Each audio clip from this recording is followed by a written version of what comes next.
കത്തോലിക്ക വിദ്യാർത്ഥികൾ ദൈവരാജ്യത്തിന് പ്രചാരകരാകണമെന്ന് ഫ്രാൻസിസ് പാപ്പ. കത്തോലിക്ക വിദ്യാർത്ഥികളുടെ അന്താരാഷ്ട്ര പ്രസ്ഥാനമായ പാക്സ് റൊമാനിയയിലെ അംഗങ്ങൾ സെപ്റ്റംബർ 20 വത്തിക്കാനിൽ ഫ്രാൻസിസ് പാപ്പയുമായി കൂടിക്കാഴ്ച നടത്തവെയാണ് ഇപ്രകാരം പറഞ്ഞത്. കത്തോലിക്ക വിശ്വാസം ഹൃദയത്തിൽ സൂക്ഷിച്ചുകൊണ്ട് മാനവിക കുടുംബത്തോടുള്ള ദൈവത്തിന്റെ അനന്തമായ സ്നേഹത്തിനനുസൃതമായി സാമൂഹിക നീതിയും സമഗ്രമായ മാനവിക വികസനവും പ്രോത്സാഹിപ്പിക്കുന്നതിനുള്ള വിദ്യാർത്ഥികളുടെ പ്രതിബദ്ധതയെ പാപ്പ പ്രത്യേകം എടുത്തു പറഞ്ഞു.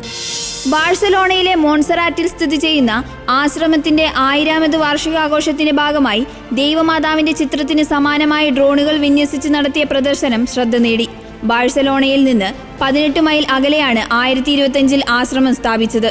14ാം നൂറ്റാണ്ടിൽ തന്നെ പ്രകൃതി സൗന്ദര്യത്തിന് നടുവിൽ സ്ഥിതി ചെയ്യുന്ന ഈ ആശ്രമവും ദേവാലയവും തീർത്ഥാടന കേന്ദ്രവുമായിരുന്നു. ആശ്രമത്തിന്റെ സംസ്കാരം, ചരിത്രം എന്നിവയെ പരാമർശിച്ച് 10 മിനിറ്റത്തെ ഡ്രോൺ ഷോയാണ് പുറത്തു നടന്നത്. നീതിക്കും അവകാശ സംരക്ഷണത്തിനും ലത്തീൻ കത്തോലിക്കരെ ജാഗരൂകരാക്കുന്നതിന് കേരളത്തിലെ ലത്തീൻ രൂപതകളിലെ ഇടവകകളിൽ ജനജാഗരം നേതൃത്വ സമ്മേളനങ്ങൾ സംഘടിപ്പിക്കുമെന്ന് KRLCC അധ്യക്ഷൻ bishop doctor Varghese Chakkalakkal. October, November, December മാസങ്ങളിൽ സംഘടിപ്പിക്കുന്ന സമ്മേളനങ്ങളുടെ തയ്യാറെടുപ്പിനായി സംഘടിപ്പിച്ച നേതൃയോഗം അദ്ദേഹം ഉദ്ഘാടനം ചെയ്തു. ജനജാഗര സമ്മേളനങ്ങളുടെ ലോഗോ വരാപ്പുഴ അതിരൂപത സഹായമെത്രാൻ ഡോക്ടർ ആന്റണി വാലുങ്കലിന് നൽകി ബിഷപ്പ് ഡോക്ടർ ചക്കാലയ്ക്കൽ പ്രകാശനം ചെയ്തു. ഗ്രേറ്റ് ബ്രിട്ടൻ സീറോ മലബാർ രൂപത SMIM സംഘടിപ്പിച്ച യുവജന സംഗമം ആവേശക്കടലായി മാറി. വൂൾവർഹാംപ്ടണിൽ നടന്ന സംഗമത്തിൽ ഇംഗ്ലണ്ട്, വെയിൽസ്, സ്കോട്ട്ലാൻഡ് എന്നിവയുൾപ്പെടുന്ന ഗ്രേറ്റ് ബ്രിട്ടൻ രൂപതയുടെ ഇടവകകളിൽ നിന്നും വിവിധ മിഷനുകളിൽ നിന്നുമായി 1600ഓളം യുവജനങ്ങൾ പങ്കെടുത്തു.